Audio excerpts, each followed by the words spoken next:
გამარჯობა, ჩემო სულიერ დიპლომატებო მთელი მსოფლიოდან. თქვენთან პასტორი მარკ ბერნსია. ძალიან ბედნიერი და აღელვებული ვარ.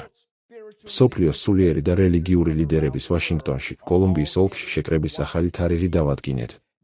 22 იანვარს ამერიკის შეერთებული შტატების კაპიტოლიუმში იმამები, რაბინები, პასტორები და მღვდლები, ყველა რელიგიის წარმომადგენლები გამოვლენ ერთიანი ხმით, რომ გამოაცხადონ, ჩვენ ვიბრძოლებთ რელიგიური თავისუფლებისთვის მთელ მსოფლიოში.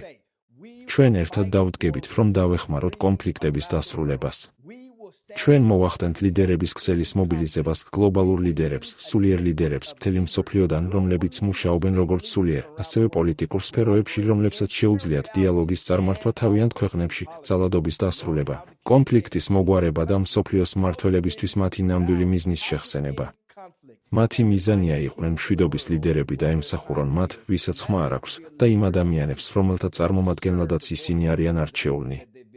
ასე რომ, თუ თავს სულიერ დიპლომატად თვლით და გრძნობთ, რომ ეს თქვენი მოწოდებაა, თქვენი რწმენის მიუხედავად გეპატიჟებით ეწვიოთ spiritual diplomats.org-ს და უფასოდ დარეგისტრირდეთ. გთხოვთ გაითვალისწინოთ, ადგილები მკაცრად შეზღუდულია.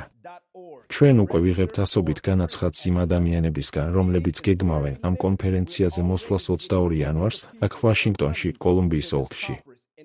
თუ დარეგისტრირდებით და დაესწრებით, მიიღებთ სპეციალურ სულიერი დიპლომატის სამკერდე ნიშანს, რომელსაც ჩვენ ვაძლევთ ყველას, ვინც გადაწყვიტა ამ გლობალური პროცესის ნაწილი გახდეს. სულიერო დიპლომატებო, გახსოვდეთ, ჩვენ არ ვატარებთ იარაღს, ჩვენ ერთად ვატარებთ ღვთის სიბრძნესა და რწმენას მთელი მსოფლიოს გულისთვის. მოდით, ერთად ვიმოქმედოთ. მოდით, გავაერთიანოთ ხალხი და ქვეყნები და დავასრულოთ კონფლიქტები პლანეტაზე.